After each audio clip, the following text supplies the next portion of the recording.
Olá para você que nos acompanha no programa Esporte Executivo aqui na Exame.com.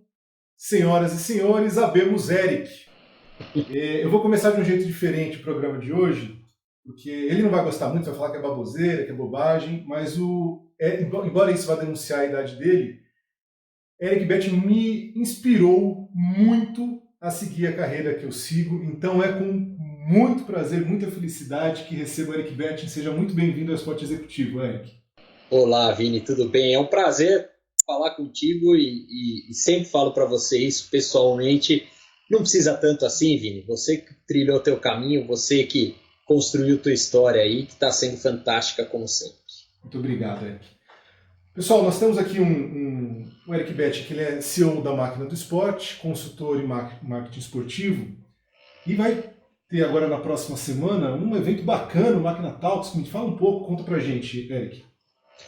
Eu costumo brincar o seguinte, o Máquina Talks, ele surgiu da pandemia, ou melhor, na verdade, ele era um dos projetos, né? Quando começou o ano, a gente planejou a Máquina do Esporte, olhamos e tudo mais, a gente falou, bom, vamos começar a produzir alguns eventos específicos para a indústria do esporte no Brasil, que discuta realmente mais a fundo alguns temas que a gente olha que ou as empresas estão pedindo, ou os clubes, as entidades esportivas querem. E aí, quando a gente foi olhando isso, a gente falou, poxa, é isso, vamos criar alguns eventos fechados, 40, 50 pessoas, para discutir temas importantes e tudo mais? Vamos. Fomos atrás do mercado, conseguimos 2, 3 patrocinadores para fazer 2, 3 eventos no ano. E aí, obviamente, o conceito de um evento fechado, mesmo que para pouca pessoa, acabou indo embora com a pandemia. E aí, só que o Máquina Talks ficou na minha cabeça como algo que precisava ser feito. A gente só tinha que encontrar um modelo dentro da mudança grande que a gente teve de modelo no próprio mercado, né? Como um todo. No mercado de comunicação, no mercado de marketing, no mercado todo o nosso mercado, né? Toda a nossa vida. E aí a gente ficou pensando, daí surgiu a ideia de entrar com o Máquina Talks, versão online, só que com um evento 100% gratuito. A ideia foi a seguinte, vamos buscar algum patrocinador, 1, 2, 3 patrocinadores, para ajudar a justificar, vamos dizer assim, todo o esforço nosso em reunir as pessoas, em ter uma plataforma, em oferecer o conteúdo, e a partir disso a gente consegue abrir esse conteúdo para as pessoas. Daí a gente conseguiu agora esse primeiro para a gente falar do futebol. A ideia original era ser a volta do futebol. Ia ser no começo de agosto. Só que o cenário naquela época estava conturbado. Se a gente for lembrar, teve teste positivo de Covid em jogador, jogo cancelado, briga das emissoras de TV, contrato podendo cair fora, enfim. O cenário era muito incerto. A gente falou, não, então vamos trazer mais para frente. E aí veio a ideia de trazer isso, tecnologia e futebol, como a tecnologia virou uma fundamental aliada neste nosso momento de volta sem público nos estádios, os desafios das marcas patrocinadoras para conseguir engajar o consumidor, o desafio dos clubes para manter e reter sócio-torcedor, que era uma fonte grande de receita, os desafios da indústria como um todo para fazer isso acontecer. Então esse é o debate que a gente vai ter aqui para frente. Na verdade, a pandemia escancarou o protagonismo da tecnologia no esporte, né? Porque... Na vida, né? Sim, na vida como um todo. Veja a gente aqui conversando. Eu gosto de pensar sempre o seguinte, isso foi uma frase, quem me disse foi o Peter Rodrigues do Facebook, ele falou, nenhuma nova tecnologia foi inventada durante a pandemia. Tudo já existia. A gente só não usava tanto quanto havia de possibilidade. O que a gente começou a fazer foi usar a tecnologia. O quanto você no esporte executivo tinha que marcar a reunião com o cara, marcar o encontro, fazer presencial, algum vídeo, o cara tinha que achar brecha na agenda e tal. Gente, estamos aqui 2 horas da tarde numa quarta-feira, que é hoje, tiramos ali 45 minutos, 1 hora, 1h30 do nosso dia para fazer esse conteúdo. Isso é muito legal. Né? A gente está falando desse Máquina Talks agora, ele é um produto 100% nacional.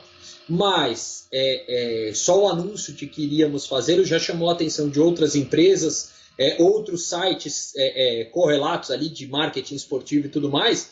A gente já está olhando se não vale fazer um grande fórum mundial unindo várias frentes, né, para se discutir exatamente isso. Né? O que está acontecendo? para onde a gente está indo, como está sendo em cada mercado, né? E isso eu acho que é o grande barato. A gente conseguiu acelerar digitalmente muitos problemas ou dificuldades que a gente tinha. E o futebol é um reflexo disso, o esporte é um reflexo disso. Né? A tecnologia vai entrar em campo cada vez mais. Por quê? Porque ela é o melhor meio hoje de conexão com as pessoas. E as pessoas se conectam mais com as próprias pessoas e se conectam mais com o esporte também, a tecnologia. O esporte sempre teve, pelo viés da paixão, essa necessidade de conexão, de alcançar as pessoas. E numa época em que está todo mundo tão anêmico de relações, a paixão pelo esporte oferece essa vazão. Né? Agora, tem um lado inverso também. Eu tenho percebido que, de alguma forma, as frustrações das pessoas também estão canalizadas para o esporte. Vou falar do futebol, porque no Brasil é a modalidade mais praticada, mas isso poderia servir para todas. Eu vi o Leandrinho aceitou um convite para ser técnico na NBA, para ser auxiliar técnico do time que é na NBA, e eu vi gente esculhambando o Leandrinho, porque no momento que ele agora que ele ia voltar para o Brasil.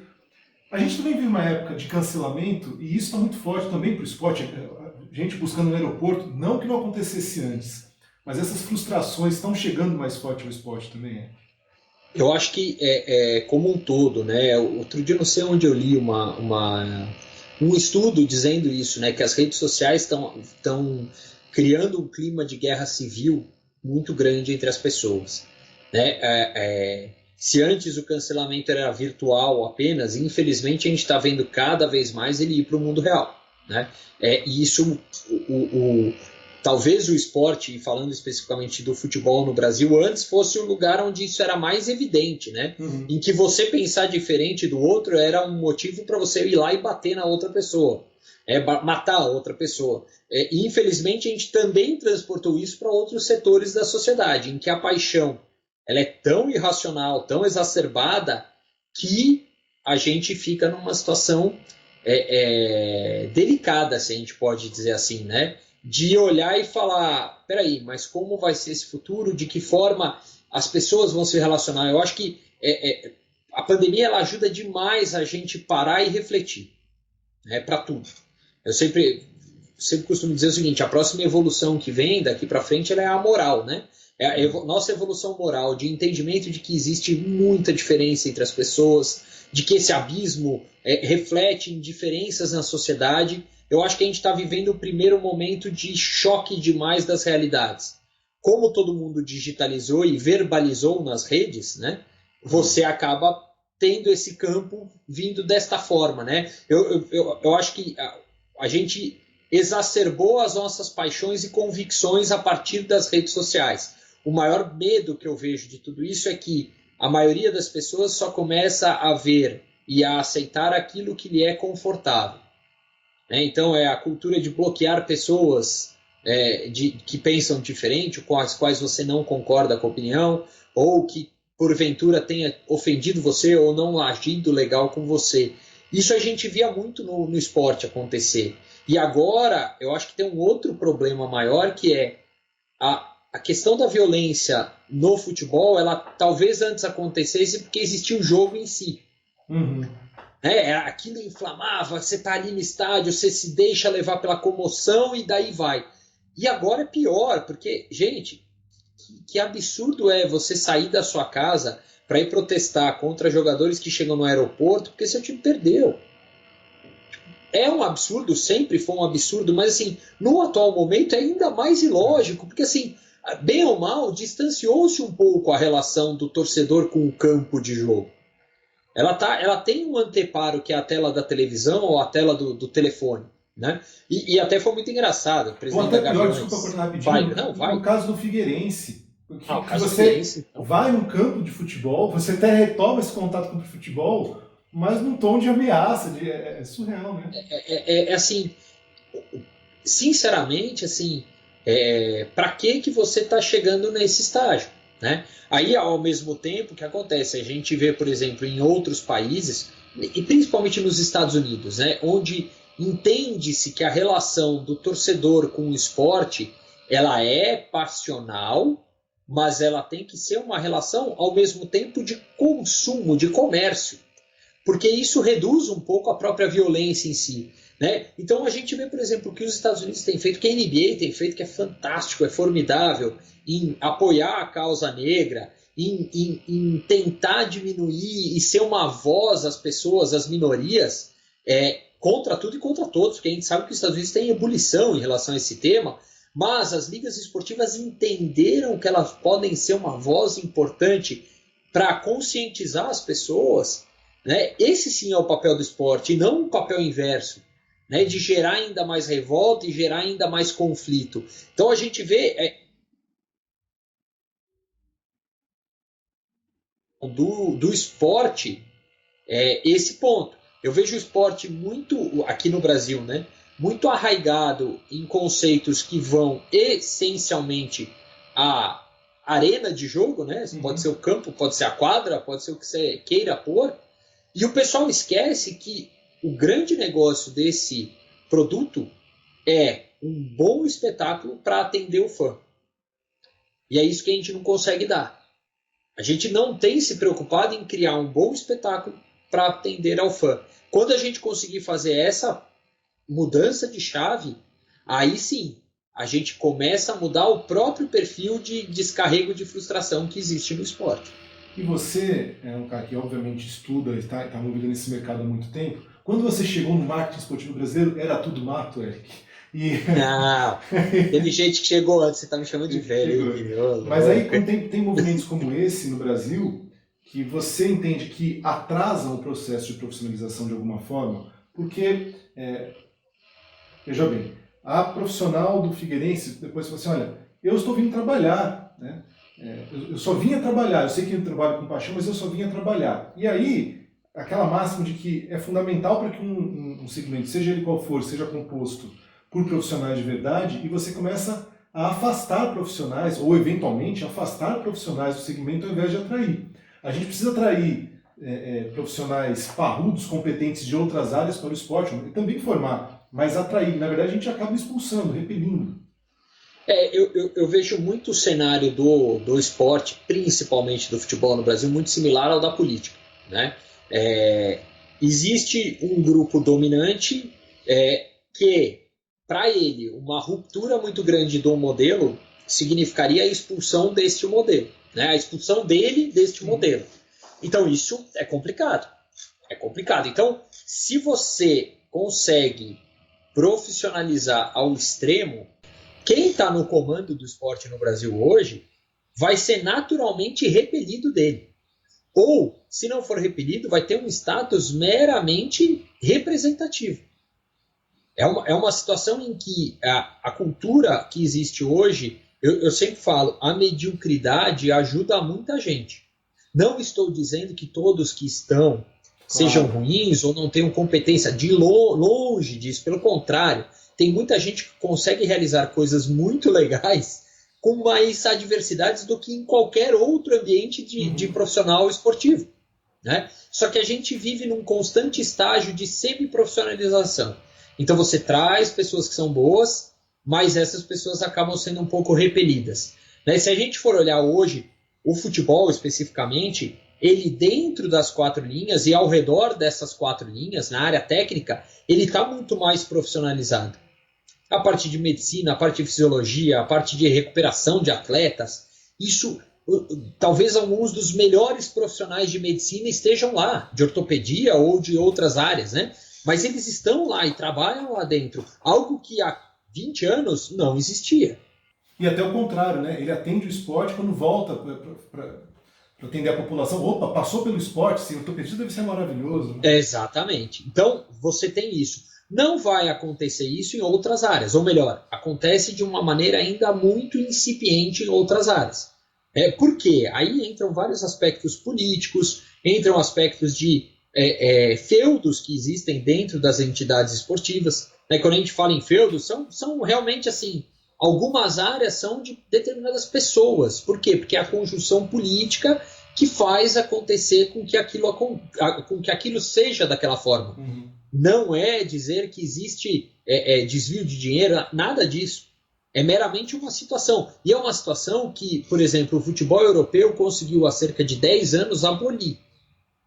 Né? Qual o futebol europeu? A Inglaterra, e a Alemanha, e bem ou mal a Espanha tem conseguido nos últimos tempos. Mas a Alemanha e a Inglaterra não conseguiram na sorte, elas tomaram providências, né? Esse que é um ponto. Precisa ter um turning point, né? Precisa ter um caos absoluto para que você chegue a uma mudança. Mas mesmo assim a gente pode questionar na Alemanha o próprio RB Leipzig, né, que é uma amarração ali que a Red Bull faz. Por quê? Porque na Alemanha você tem a regra que 51% da entidade esportiva precisa ser de quadro associativo. Os outros 49% você pode vender para capital privado. O que a Red Bull fez foi colocar 8 sócios, que obviamente são pessoas figurativas, que teoricamente compõem 51% daquele clube. É uma mentira, obviamente, só que a brecha legal existia para isso. E até por isso o Red Bull Leipzig, né, o RB Leipzig, que não pode se chamar Red Bull Leipzig, é um clube muito odiado por grande parte da Alemanha, que entende uma vida em comunidade, tudo mais, reflexos ali de holocausto, de nazismo e tudo mais, né? Mas quando você tem esse cenário, o que a gente vê é o seguinte, aqui no Brasil ainda não tem isso, na Inglaterra já foi para um outro caminho muito similar ao das ligas americanas, então bilionários que resolvem comprar os clubes, e dali eles estabelecem uma estrutura profissional para então atender a outros objetivos que não meramente ganhar dinheiro. Muitas vezes é status, muitas vezes é poder, é influência, e não realmente ganhar dinheiro. Até porque, eu sempre brinco, o salário do Guardiola com certeza é maior do que o lucro anual que o Manchester City vem a ter. Então o empregado ganha mais do que o patrão no esporte, né? Só que se o cara for de novo vender, né? Nos Estados Unidos é muito isso. Se o cara revende a franquia dele, ele gastou lá 1 bilhão para comprar, revendeu a 2, revendeu a 3. Eu conversei, acho que 2 programas atrás, não sei se foi o último, penúltimo agora na cabeça, conversei com o Flávio Augusto do Orlando, e ele fala exatamente isso, que isso. Mesmo ele, que era um cara que tinha uma visão empreendedora, ele fez uma projeção de lucro e em pouquíssimo tempo superou e muito, né? E a ideia dele é essa, não é necessariamente da compra e venda, mas de valorizar o que tem. É esse o ponto, né? Então aí o cara entende o quê? Eu preciso valorizar o produto. Aqui a gente ainda está muito longe de entender isso. O NBB é um pouco desse entendimento, em que os clubes são sócios da liga e que eles entendem que eles precisam melhorar o produto deles para todo mundo ganhar mais dinheiro depois disso, né? Mas ainda com os problemas e vícios dos clubes. Então, o clube não consegue pagar salário, eles estão criando várias travas para isso não acontecer. O Botafogo, inclusive, não pôde continuar agora. Não pode continuar, né? Então você tem vários detalhes ali de que é uma tentativa de achar-se um modelo brasileiro, né? O basquete não precisou de uma canetada, mas precisou chegar no fundo do poço para chegar nessa solução, né? O futebol está longe de ter esse problema no Brasil. A solução NBB é a solução mais moderna do esporte brasileiro que hoje? Eu acho que eu diria que não é que ela seja moderna. Eu acho que ela é a melhor solução entre as soluções possíveis, né? E aí, para tentar explicar, o que acontece? O basquete é um esporte que você vai ter no máximo 2 divisões atuando no nível profissional. E mesmo assim acabou, só tem o NBB. Né? A CBB organiza um outro campeonato, mas os próprios clubes que estão neste campeonato nacional da CBB não conseguem ter o requisito que a Liga passou a exigir, de dinheiro, de receita, de ginásio. Isso é ótimo, porque você está criando um produto e melhorando. O futebol, eu acho muito complicado você falar, tem que seguir o modelo do NBB. Por quê? Porque o futebol ele tem umas nuances ali, se a gente for pensar, a gente consegue ter no Brasil, vamos dizer, 30 a 40 clubes competitivos em diferentes níveis, mas consegue. Então, beleza, vamos criar a primeira e a segunda divisão, como é na Inglaterra, como é na Alemanha, como é na Itália, tal. A Liga vai cuidar disso, né? Agora, precisa ter um caráter de união entre os clubes, que é o grande entrave hoje. Não consegue, né? É uma relação, eu conversei muito isso, quando veio a lei, a medida provisória alterando a questão de mandante e visitante, a máquina do esporte, eu particularmente me posicionei muito contra esta modalidade de venda, não porque ela seja ruim, ela abre mais possibilidades para os clubes, porém, ela, na maneira como age o esporte no Brasil, os dirigentes brasileiros, só vai piorar. Né? Então, você basicamente dar ainda mais poder para quem já tem, poder econômico, né? E poder de negociação, e tirar o poder de quem já não tinha tanto. Né? Então, antes, exemplificando, o Bragantino, que é o último colocado, né? Red Bull Bragantino é o último colocado da tabela, ele tinha um poder de negociação. Por quê? Porque ele poderia brecar o Flamengo de vender o jogo dele. Agora isso não acontece. Né? Então, essas nuances que a gente vai vendo. Então, assim, qual seria o modelo ideal para o futebol brasileiro? Criar-se uma liga, uma instituição que representasse o campeonato. Os campeonatos podem ser Série A e B, e que o clube que estiver nele passa a andar conforme as regras dessa liga. Caiu para a Série D, você está fora dessa liga, você não tem participação no dinheiro, você não tem nada. O problema é único e exclusivamente seu. Você gerenciou mal o teu produto. Volta duas casas, tenta voltar para o jogo. Né? Do jeito que é uma situação ainda muito, muito frágil de união entre os clubes. Eu ouvi de dirigentes falando, não, mas a gente une 8. Eu falei, 8 não são 20. Nem 40, 8 né? não são 20. Eu falei, então não adianta você unir 8. Por quê? Porque se entre os 8 não estão as 4 torcidas mais populares do país, você em 8, que representa, vamos dizer que seria um grupo de 10 clubes representando 50% da Série A, eles não representavam 25% da torcida. Desculpa, eles não representavam 40% da torcida, eles representavam 35% da torcida. Então a balança já está errada. A balança já não é 50%, ela é 35%. E são essas falsas percepções de que os clubes sozinhos conseguem lidar com a gestão, né, de um todo, de um campeonato, que é uma falha de sistema que a gente tem. Então, o melhor modelo a seguir seria o que tentou fazer o NBB. Cria-se uma liga, junta-se os clubes, só que quem toma o poder de decisão de ações executivas não são os clubes.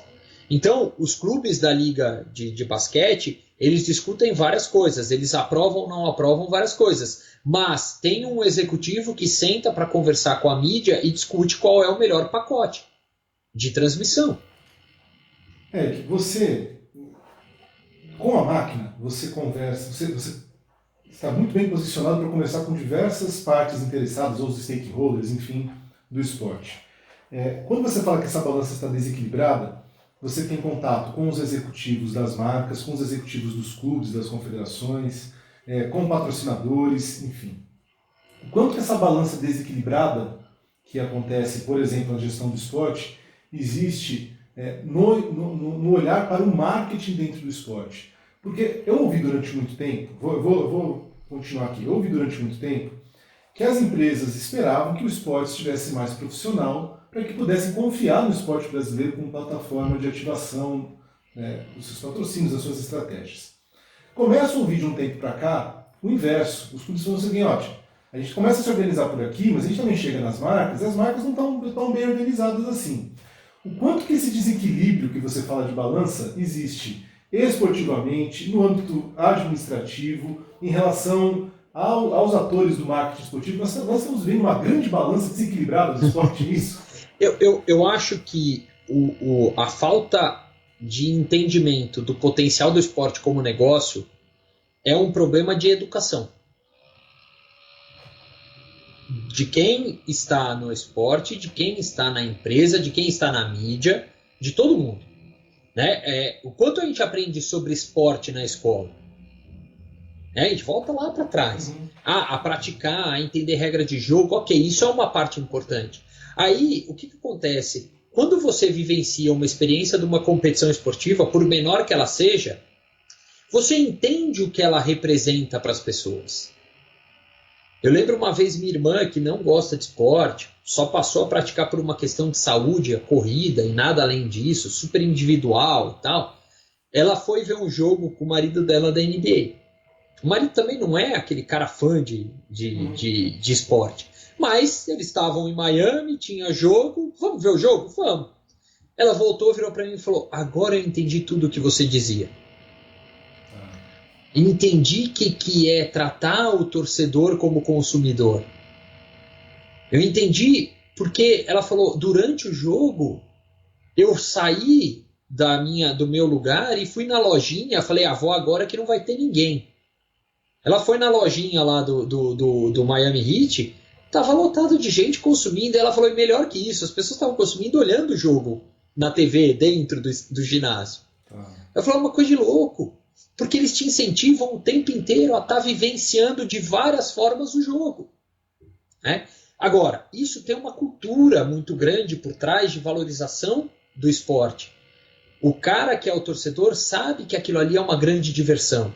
A gente não é ensinado a curtir o esporte, sim a ganhar ou perder. Já começa por aí. Não que o americano não queira ganhar, é óbvio que sim, óbvio. Mas o cara entende que aquilo ali é também um negócio. E aí a gente vai para o ponto. As empresas no Brasil não têm a cultura de ativação de marca. No esporte, não, em qualquer lugar.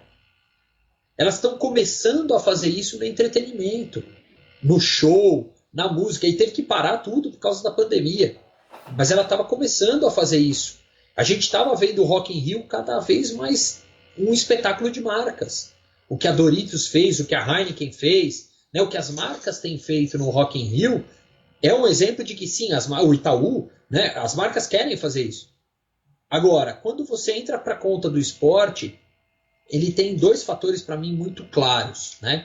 Você tem, primeiro de tudo, uma cultura brasileira de que é muito melhor investir na televisão aberta, que alcança 96% do país. O que alcançava. Eu não vou... Que alcançava, ok? Não, ela continua alcançando. Não. Né? Ela alcança 96% do país. Ela é uma plataforma de longo alcance. Né? Sim, a plataforma mas o principal veículo, que é onde as pessoas ligam no modo automático, não vai mais transmitir muitas das competições. Né? Exatamente. Não, ele já não é mais esse grande... a Globo já não é mais tão poderosa quanto ela foi. Porém, ela é a líder na internet, ela é a líder na TV aberta, ela é a líder na TV fechada e ela vai ser a líder no streaming com o passar do tempo. Né? Ela vai, naturalmente, levando tudo que ela tem nas outras plataformas para dentro do streaming, as pessoas vão consumir até por uma questão de familiaridade, conhecimento da marca e oferta de produto. É natural. Agora, a migração que precisa acontecer nas marcas é entender que esporte não é publicidade. Esporte é uma outra ferramenta que dá trabalho, que demanda mais investimento em ativação, que demanda mais fôlego para você fazer com que aquele patrocínio valha a pena. Né? Então, isso a gente está começando a ver em pouquíssimas marcas. E o grande problema que eu vejo é o seguinte: antes, as marcas grandes entravam no futebol porque ele era a melhor plataforma ao menor custo. Então eu botava um dinheiro no futebol, meu amigo, eu estava garantido. A LG entrou no país assim, a Samsung entrou no país assim. Quase todas as grandes empresas, a Parmalat entrou no país dessa forma. Quase todas as empresas entraram no Brasil a partir do futebol. Patrocínio em camisa de time. Por quê? Porque ela botava 1/20 do que se cobrava, 1/20, 1/100 do que se cobrava um anúncio da Rede Globo e estava aparecendo na mídia o tempo inteiro. Né? Agora, o que os clubes estão conseguindo começar a se transformar em plataformas de mídia? Isso não tem a ver com lei de transmissão, nada disso. Os clubes têm que produzir o conteúdo. E eles têm que mostrar para os parceiros comerciais o seguinte: vem, eu gero engajamento, eu amplio o seu alcance, eu gero venda, né? Só que precisa ser quebrada a cabeça aqui da empresa de olhar aquilo e falar, pô, isso aqui tem todo sentido. O clube, o Flamengo hoje nas redes sociais, o Palmeiras, o Corinthians, o São Paulo, eles são marcas com milhões de seguidores. Eles são influencers muito mais fortes do que qualquer influencer. E no final das contas, o conteúdo que um clube gera é tão relevante quanto a disputa em si dentro de campo. Exatamente. Eles são complementares. Eu não consigo mais ver o campo e o conteúdo embaixo. Né? Isso precisa ser equilibrado cada vez mais. Tudo é conteúdo, né? O campo é um desses. Exato. É isso. O campo é um desses. Então, então, assim, o clube já entendeu isso. Os clubes já perceberam muita coisa. Agora, o grande problema qual é? É que as marcas, ou talvez as agências de publicidade das marcas, não. E aí entra o grande problema. Porque é muito engraçado a gente ver como as marcas trabalham, os patrocinadores da Champions League trabalham as ativações da Champions League no Brasil. Que eles ativam, eles gastam dinheiro, eles fazem conteúdo, eles geram outras coisas, eles geram barulho em cima do patrocínio. Por que isso não é feito em nenhum clube brasileiro? Sim, tem uma questão do profissionalismo da UEFA em exigir até isso dos parceiros dela. Mas o cara faz porque ele vê que dá retorno. Então, assim, por que não está fazendo com o clube aqui no Brasil? Muitas vezes o clube não sabe nem propor isso.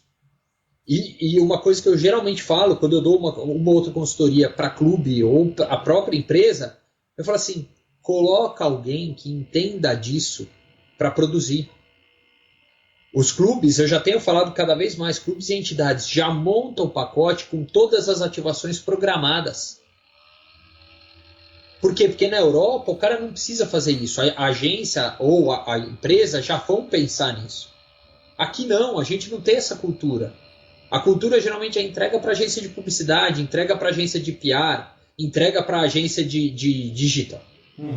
Né? Que agora está todo mundo virando agência de publicidade também, de novo. Mas, enfim, é uma situação peculiar do mercado brasileiro. A agência de publicidade no Brasil ela é muito forte. E ela detém boa parte da verba. Então, ela transforma, por interesse, tudo numa ação de mídia. Uma provocação. A agência de publicidade, ela não entendeu ou ela já entendeu e de alguma forma se preserva? Eu fico com essa dúvida, sabe? Se a agência de publicidade que faz o meio-campo, se ela ainda não entendeu esse novo formato do esporte, ou tanto que já entendeu, que eventualmente, se o clube começa a fazer também esse trabalho mais bem acabado, quase que elimina aí um intermediário, sabe? Sim. Por quê? Porque vai acabar o filme publicitário. O filme publicitário quem vai fazer é o câmera, o vídeo repórter, ou o nome que a gente queira dar, o all-in-one, que está no dia a dia do clube. Por exemplo, se eu quiser hoje contratar a Juventus de Turim para uma campanha comercial, eu tenho Cristiano Ronaldo e outros 4 jogadores para uma peça publicitária. Agora, quem vai conseguir filmar essa peça publicitária? É a empresa ou é o cara que cuida da Juventus TV? Isso. É muito mais fácil o cara que é amigo, brother, dia a dia do Cristiano Ronaldo. Por mais profissional que o Cristiano Ronaldo possa ser. Né? Então, assim, quando a gente vem para esse ambiente, o que vai acontecer cada vez mais é ou a agência de publicidade entende que ela precisa se aliar às propriedades, ou vai ficar mais difícil. Né? O mercado brasileiro ele foi criado de uma forma que havia uma parceria. Havia uma parceria. Então havia um acordo entre... Eu tive uma invasão, pequena invasão. Tudo bem. A gente tem um acordo entre a empresa de mídia e a empresa de publicidade. Elas atuam meio que em conjunto. No Japão, por exemplo, a Dentsu quebrou isso. A Dentsu foi uma agência criada pelas empresas de mídia porque elas falavam, as agências de publicidade não sabem entregar propaganda. Então eu vou começar a criar propaganda para o meu cliente. E funcionou muito bem. Então, no modelo brasileiro, a agência de publicidade ela ainda é muito forte e ela ainda detém muita força dentro do cliente. Só que aquela velha discussão, no fim, quem é o cliente? O cliente é da agência? Peraí, mas e se ele é um patrocinador do clube? Ele não é da agência. Ele é o clube, é o contato direto com o patrocinador. Então, essa também tem isso para muitas vezes a gente ter, vamos dizer assim, embates e choques acontecendo. Assim como a mídia passa por uma revolução muito grande, as agências de publicidade também vão passar. Por quê? Porque elas não vão ser mais o único meio de acesso às empresas. Cada vez menos elas são. As grandes marcas já não consultam a agência de publicidade para planejar a campanha. Elas executam. Isso tem uma diferença muito grande. Né? Então, o esporte se mostrando como uma plataforma de engajamento, de conteúdo, de união da marca com o cliente, opa, a empresa de mídia deixa de funcionar. A empresa de mídia ela passa a ser meramente um apêndice ali. E a própria agência de publicidade também. É uma relação direta. Né? Isso na Europa já é cada vez mais comum, falando de esporte, e isso no mercado americano, então, é algo que é recorrente já há muitos anos. Né? A NBA cria a campanha para o parceiro da NBA usando os atletas da NBA, ponto final. Essa reorganização, de alguma forma, vai trazer um novo cenário para diversas partes do segmento esporte, como vai trazer para a medicina, enfim. A gente não está falando de exclusividades do esporte. Nós estamos, de fato, vivendo a transformação para um mundo novo. A gente imaginou assim, o dia que a tecnologia dos Jetsons chegar e tal. Não chegou no formato Jetsons, mas chegou e causou uma reviravolta, né? Sim. Sim, e eu acho que o ponto é o seguinte, de novo, tudo isso já existia, já estava disponível, a gente não usava. A partir do momento que não é seguro eu sair de casa, de que forma eu me conecto com o mundo lá fora? É comprando no delivery? Ótimo, vou usar o delivery. Não usava, vou usar. Me associando, criando um clube de compras, fazendo reuniões virtuais para reencontrar e conversar com as... Mas o quanto esse uso é um uso circunstancial e o quanto que é um uso que vai ser absorvido como cultura popular? Porque tem isso, tem coisas que você vai começar, se você passou a fazer, lavar as mãos quando você chega em casa, por exemplo, todo mundo fala, olha gente, é importante, desde a escola, tirar o sapato, né? Então, assim, tem algumas coisas que você pode absorver ou não, e quando a gente leva para o esporte, tem coisa que você, olha, em 2020 a gente fez, deu certo, ok, mas acaba a pandemia e a gente vai ignorar. É importante a gente saber absorver costumes, né? Sim, mas eu acho que a gente já vem com muitos costumes novos, embutidos sem perceber. Ele é embutido sem perceber. Ele é o usar a máscara, né, nesse instante, claro, mas a tendência é eu estou gripado, eu vou ficar em casa. Né? A gente tem uns aprendizados meio automáticos, né? Que antes não existiam, ou que antes a gente atropelava, que vão passar a existir. O que eu vejo muito são algumas mudanças de relações e de aproximação com o consumidor de outras formas. Né? Então, por exemplo, o e-commerce. O quanto a gente realmente vai falar, peraí, e-commerce, né, gente? Para que eu vou precisar de outras coisas? Reuniões presenciais. O quanto eu realmente preciso de uma reunião presencial hoje? Eu resolvo mais rápido? Sim. Eu resolvo mais fácil? Sim. Eu conecto com qualquer lugar do mundo? Sim. Viagem a trabalho. Quantas realmente são necessárias? Né? Você resolve mais rápido, você gasta mais tempo junto com a sua família, você faz o que você quiser com o seu tempo livre. Né? Então, eu vejo que a gente vai adotando pequenas mudanças de hábitos. Para a gente que já está no mercado há muito tempo, dessa forma lá, é mais difícil. Agora, para quem... A geração dos nossos filhos que estão sendo impactados ali na flor da idade, né? Meu filho mais novo que já apareceu por aqui, a diversão dele é entrar na live do pai. Sempre ele vai entrar. Eu já sei disso. Ele vai aparecer a cabecinha dele aqui e já vai embora. Ele só quer ver. E assim, é natural. Ele está com 5 anos de idade, ele já sabe montar uma apresentação de PowerPoint. Como ele aprendeu? Vendo os irmãos fazer. Vendo o irmão fazer. Então assim, acabou. Já vem. A gente já vem com o chip trocado da infância. Ou trocado não, já veio diferente. Aprimorado, né? Aprimorar o que a gente queira imaginar. Mas assim, então essa mudança vem. A Bundesliga começa nessa sexta-feira a transmitir o campeonato alemão aqui no Brasil pelo celular. Eu li na máquina. A OneFootball fez o acordo com a Bundesliga.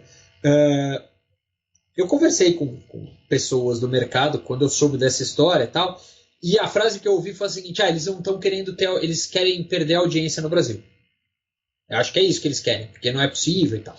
Bom, eles garantiram um jogo na TV aberta por fim de semana, então só esse jogo já garante muito mais audiência do que ele tinha em 9 transmitidos por rodada na TV paga. Né? A Bundesliga tem um problema, né, gente? O campeonato alemão é um campeonato em que São 18 times. 17 times jogam para definir quando o Bayern de Munique é campeão. E essa é uma piada alemã, tá? Não é minha. Eu transmiti o campeonato alemão por muitos anos. O campeonato alemão é muito previsível. Agora, o que a Bundesliga está fazendo que a Champions League não precisa fazer, a Premier League caminhou para outro lugar e não precisa tanto fazer, e a La Liga está tentando seguir o modelo da Premier League. A Bundesliga olhou e falou, eu preciso investir em tecnologia. Eu preciso ser a mais tecnológica liga de futebol que tem. Então eles já têm a transmissão em formato videogame pelo celular. Nossa, que interessante, eles lançaram isso ano passado. Das transmissões. E podemos dizer dessa forma. Agora, o que eles fizeram? Eles olharam para o mercado do Brasil, o dinheiro eles iam ganhar muito pouco mesmo. Não ia fazer diferença. Então ele saiu do modelo tradicional de TV a cabo. Por quê? Porque o público de TV a cabo é velho. Somos nós. Sim. Você quis me zoar, falando que eu já tenho muito tempo, a máquina era terra arrasada, o esporte era mato para carpinar, bem feito, não vou de boa. A gente tem o celular hoje como uma plataforma de consumo de mídia. O cara não está olhando a audiência dele agora, ele está olhando a construção da marca Bundesliga para um público jovem. Essa é a diferença. Ele tem a garantia de visibilidade dada pela TV aberta. Mas ele já está olhando. Então aí voltamos para o que a gente falou de mudanças de hábitos. Sim. Eles já viram, identificaram que tem a mudança de hábito acontecendo. Então, eu vou perder agora esses 3 anos. Sinceramente, no cenário que está, a La Liga perdeu dinheiro, a Federação Francesa de Futebol até agora não tem um patrocinador, uma emissora para transmitir. O campeonato italiano foi um acordo para ir para a Band, muito baixo em valor fixo e outro variável, porque ninguém está com dinheiro. Só que eu preciso expor o produto. E a Bundesliga já olhou na frente e falou, peraí, eu vou expor o meu produto, mas não da forma tradicional. Por quê? Ela não está preocupada se nós vamos deixar de ver tanto a Bundesliga. Para isso a gente vai ter a Band na TV aberta. Agora, os nossos filhos vão estar lá no celular porque eles tiveram que ficar com o celular. Eles tiveram que ficar com o celular. Né? Não tem como, tem que passar o tempo e tal. Eles já estão lá com o aplicativo e estão vendo. Estão sendo impactados pelo produto. Né? Então, são essas coisas que eu vejo muito assim. A gente aqui no Brasil ainda está longe de já estar olhando desta forma. A gente ainda discute se tem monopólio ou não na transmissão do futebol. Né? Voltando para a questão que você falou do modelo, se a gente tivesse uma liga ou executivos preocupados, olhando o produto e com autonomia e autoridade para fazer isso, porque este é um outro problema dentro do esporte no Brasil, a autonomia que as pessoas têm para tomar decisão e investir nessa decisão, a gente teria com certeza uma mudança na forma como a gente se comunica com o consumidor, com o torcedor. Se a gente for olhar, isso já é feito de alguma forma pelas redes sociais dos clubes e tem dado muito certo. Eles têm engajado as pessoas, eles têm falado com o torcedor e tudo mais. Agora, a gente não pode esquecer que a gente está passando por muitas mudanças. E que isso precisa acelerar no lado que mais pega, que é a gente conseguir produzir conteúdo, vamos dizer assim, de uma maneira que engaje o torcedor e que a gente cresça a nossa lista ali de público. O ponto é esse, não adianta as mudanças passarem por nós precisamos fazer parte dessa mudança. Né? Eric, muito obrigado pelo papo. Eu, de novo, aqui olhei o relógio agora e passou rápido demais. Muito obrigado pelo papo, pela inspiração, por tudo. Eu te sou muito grato, profissionalmente e pessoalmente. Muito obrigado por tudo. Com prazer fazer a estreia aqui. Vamos ver se a gente pode fazer mais vezes a parceria, as tabelinhas. Bora fazer umas tabelinhas. Vamos embora. Obrigado a vocês que nos acompanharam até agora. Foi um prazer também estar com cada um de vocês. Um abraço e até a próxima.